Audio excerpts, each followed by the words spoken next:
Good morning, dear students. We're going to start with part 2 today. I hope all of you all have read right up till part 1. So let's begin with part 2. Hope your textbooks are open, page number 8. One day, they found that one of the family's huts had been completely destroyed and the cultivated fields around it had been trampled and ruined. There were huge footmarks everywhere. Father saw massive damage to trees as well as many huge footprints, which he identified as belonging to an elephant herd. The next morning, the family began to design a new defense to discourage all wild animals from entering their cultivated lands. They also finalized their ideas about the new residence. Rather than building a house on stilts, which the elephants could knock down easily, they would use four strong trees growing in a square near one another as the foundation. The trees were of equal size, approximately 12 feet apart. Thus, they built another safe home. So far, children, we have seen that the story consists of this family that was, uh, you know, washed up on a seashore, and how they have managed to survive and build houses for themselves so as to make their lives more comfortable on the island. Now, one day they realized that the family huts, along with all the cultivated land, all right, had been completely trampled upon by elephants, trampled to be crushed. Okay, so they decided that they needed a new system to defend themselves against all these wild animals and from the destruction of their fields. So they began to think about how they can make their house more strong and more permanent, where they could be safe from any sort of destruction and all these wild animals.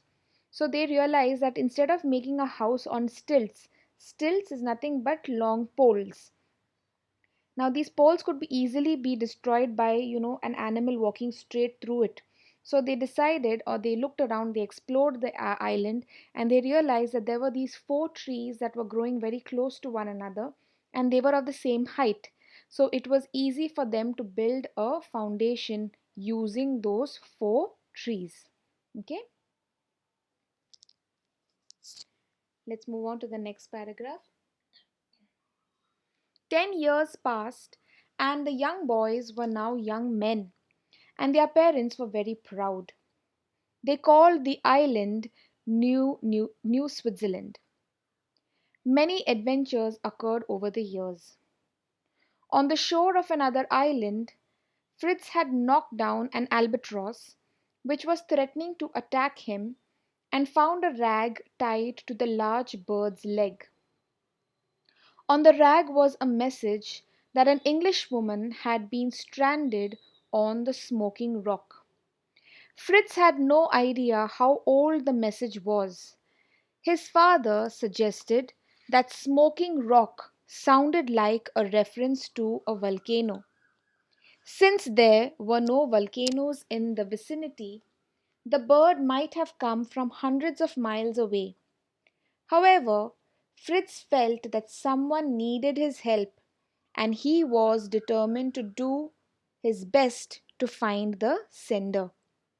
Before returning home, he had written his own note on the rag, retied it to the albatross's leg, and had watched the bird fly off. The note told whoever received it, "Do not despair, help is near." Fritz then successfully rescued the young woman, Jenny Montrose. Though shy at first, soon she got used to living with the Robinson family. So far we have seen that 10 years have gone by where the family has stayed on this island, all right, and now they were no longer young boys, rather they had turned into men, and the parents were very proud of their sons who had turned into such helpful and strong and resourceful men on the island. So over these 10 years there have been a lot of adventures, incidents, experiences that they have encountered. While one day father and Fritz were on the island, all right, Fritz had knocked down an albatross. An albatross is nothing but a large oceanic bird, a bird that is usually found near the ocean. And it was threatening to attack him, and he found a rag tied to the large bird's leg. A rag is an old piece of cloth. On that rag there was a message that he found, all right, and we come to know that it is written by an English woman who had been stranded on the smoking island, sorry, on the smoking rock. Now smoking rock, the father realized that she was mentioning the volcano, all right, and now there was no volcano nearby to the island where they were staying.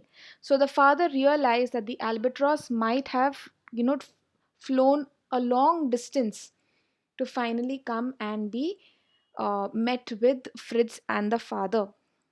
Now, Fritz realized that, no matter how old this message is, someone has asked for his help. So he feels that it is his duty to rescue this person. And therefore, he writes a note back on that same rag and ties it to the leg of the albatross. On that note, he writes, "Do not despair, help is near." Despair, do not feel saddened. Okay, don't feel sad because I am coming to rescue you. And Fritz had successfully rescued the young English woman.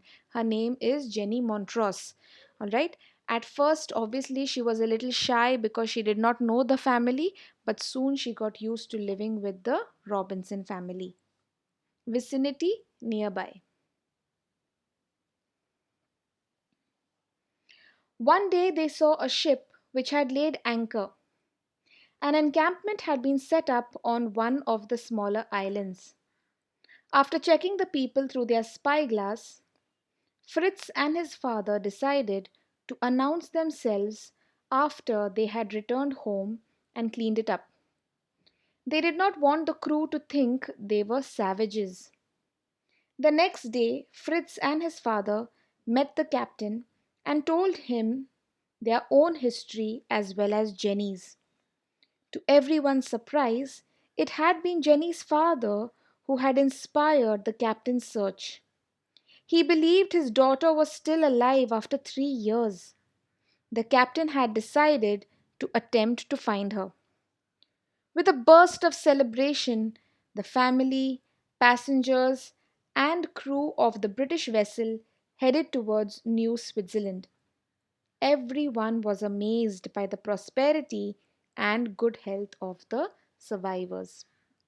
So now that Jenny got very used to living with the Robinson family, one day they noticed that there was a ship that had laid its anchor. An anchor is a very strong object, that is, or a heavy object where a ship drops it into the sea so that they don't move ahead. All right, almost like a brake. So they realized they were looking at them through a spyglass. A spyglass is nothing but a sort of binocular. All right. So they were looking at them, and then Fritz and father realized that it is better for us to go and meet the captain of the ship rather than them thinking of the family as a bunch of savages. Savages, brutal, or like wild men living in the forest. So they went and met the captain, and to everyone's surprise, it had been Jenny's father as well as the captain that had, set off to search for Jenny, because her father believed that after 3 years she would still be alive somewhere. All right, so he did not give up hope, and he had asked this, a group of crew members to go out in search of his daughter. With a burst of celebration, the family, passengers, the crew of the British vessel headed towards New Switzerland. What is New Switzerland? We've already mentioned this earlier. New Switzerland is nothing but the island where the Robinson family was staying. They called themselves as the New Switzerland. Everyone was amazed by the prosperity and good health of the survivors. They were shocked to see that after so many years of being stranded on the island, All right, they had managed to survive and keep good health. All right, so they were all very happy, and Jenny was happy to be reunited with her father. All right, so everything comes to a like a happy ending. As the day ended, the father realized that decisions must be made about who wanted to stay on the island or return with the ship. Elizabeth and her husband did not wish to live anywhere but on the island. They had been there for so long and had grown used to their life. Jenny asked if anyone would support her return to England. Fritz was the first to respond. He offered cheers for us who were going to Europe. Ernest, on the other hand, wanted to stay on the island. Jack also decided to stay back.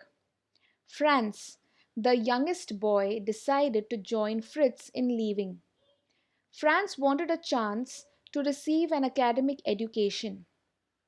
Before Fritz left, he told his parents of his love for Jenny and his wish to marry her. The father had kept a record of all the adventures they had had on the island. He handed over the journals to the captain to be published. Then the ship departed. So then we get to see how happy Jenny was to be reunited with her father. And then, the father realized, William realized that it was time that people had to make decisions whether they wanted to stay back on the island or whether they wanted to go back to England on the ship. Now, the mother and father realized that they have been on the island for so long that they did not want to leave that house of theirs. So they decided to stay back on the island. Fritz, on the other hand, wanted to join Jenny to go back to England. He realized that once he had rescued her and spent time with her, that he fell in love with her and that he wanted to marry her.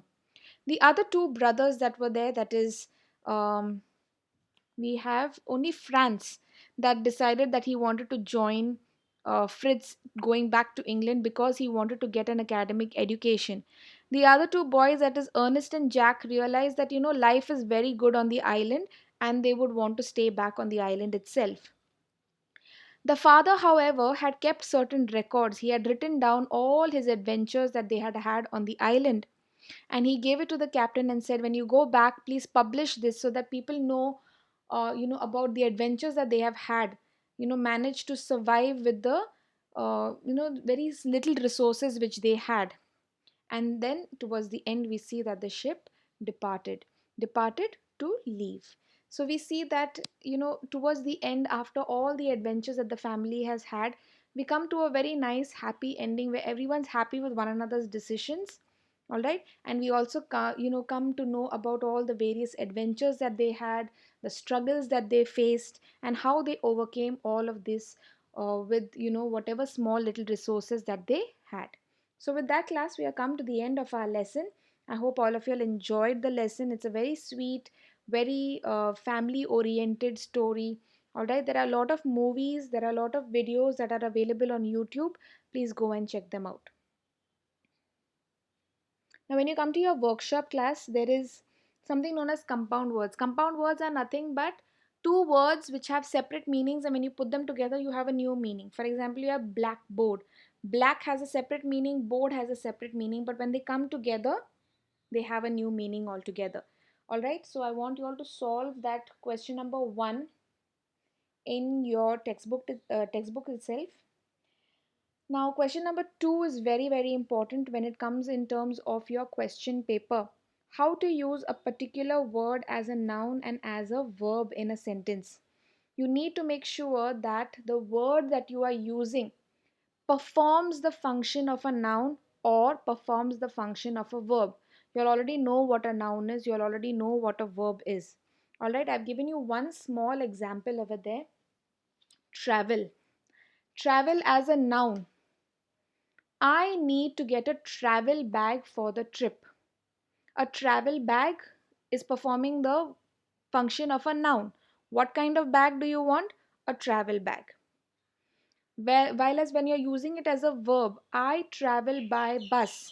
Okay, so here travel is being used as a verb.